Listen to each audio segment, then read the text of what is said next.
পবিত্র ঈদুল আজহা ছুটি শুরু আজ থেকে দিনভর বাসে ট্রেনে লঞ্চে রাজধানী ছাড়ছেন ঘরমুখো মানুষ। যাত্রীর চাপ বাড়ায় লঞ্চ টার্মিনালে বেড়েছে ভোগান্তি। রাজধানী সেখানকার খবরাখবর জানাতে আমাদের সাথে যুক্ত হচ্ছেন আমাদের সহকর্মী রাশেদ আনিস। তিনি আছেন কমলাপুর রেল স্টেশনে।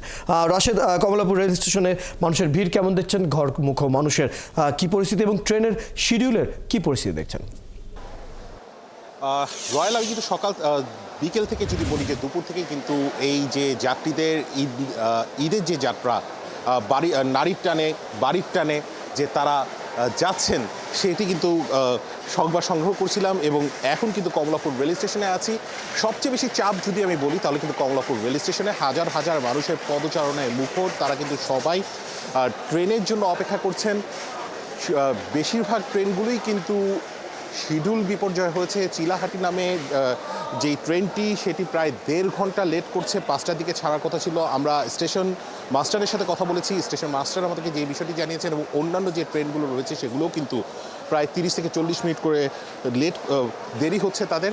এবং মূলত আজ রয়্যাল, আমি যদি একটু বলি যে প্রায় 45 জোড়া ট্রেন ঈদ উপলক্ষে কিন্তু ঢাকা ছেড়ে যাবে। সকাল থেকে কিন্তু ছেড়ে যাওয়া শুরুও হয়ে গেছে এবং তার মাঝে 2টি বিশেষ ট্রেন এবং তার পাশাপাশি 43 জোড়া আন্তঃনগর ট্রেন কিন্তু যাত্রা করছে এবং অতিরিক্ত কোচ বসানো হয়েছে। মানুষের এই অতিরিক্ত যে চাপ রয়েছে, আপনি যত দূর দেখতে পাচ্ছেন ফুটেজে, সব জায়গায় কিন্তু মানুষই দেখা যাচ্ছে। যাত্রীদের চাপ অনেক বেশি।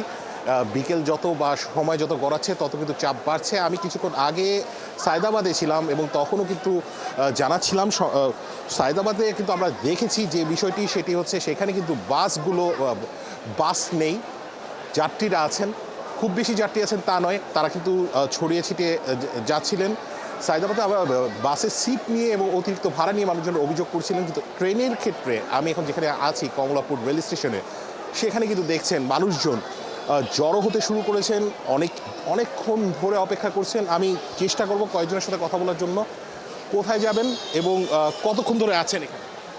আমি আদমজি ইপিজেড থেকে আসছি, নীলফামারী যাব। অনেকক্ষণ কি অপেক্ষা করতে হচ্ছে? হ্যাঁ, অনেকক্ষণ ধরে অপেক্ষা করে আসছি। শিডিউল কোনো বিপর্যয় বা এই ধরনের কোনো কিছু হয়েছে কিনা? হ্যাঁ, হয়েছে অবশ্য। কয়টায় যাওয়ার কথা? কতক্ষণ ধরে অপেক্ষা করছেন? 6:30 যাওয়ার কথা, 7টা 1 ঘন্টা লেট। 6টায় যাওয়ার কথা।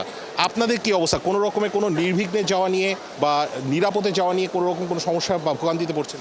না, কোনো সমস্যা নাই, একটু কষ্ট হবে যাইতে। কষ্ট হবে বলছেন ফয়সাল, আপনি শুনছিলেন। মূলত কিন্তু যাত্রীদের চাপ সবচেয়ে বেশি এবং স্টেশন মাস্টারের সাথে যখন আমি কথা বলছিলাম তিনি কিন্তু বলছিলেন যে এই যেই রেল স্টেশন এবং রেলের চাপটা কিন্তু সবচেয়ে বেশি। নিরাপদ আশ্রয়ের খোঁজে মানুষ কিন্তু বেশিরভাগ মানুষ ঈদ যাত্রাটি ট্রেন দিয়ে করতে চান এবং সেই ট্রেনে চড়ে বাড়িতে যাবার জন্য কিন্তু তারা এসেছেন। অনেকেই যারা আসলে টিকিট কাটেননি তারা কিন্তু ট্রেনের ছাদে করে যাবেন এবং ট্রেনের ছাদে চড়ে। তাহলে মূলত রাশেদ আনিস, ঘরমুখো মানুষের রেলের যে গল্প সেখানে আমরা দেখলাম শিডিউলেরও তো বেশ কিছু ভোগান্তি রয়েছে। তাছাড়াও তাদের নানা তথ্য আমরা জেনে নিলাম। ধন্যবাদ রাশেদ আনিস।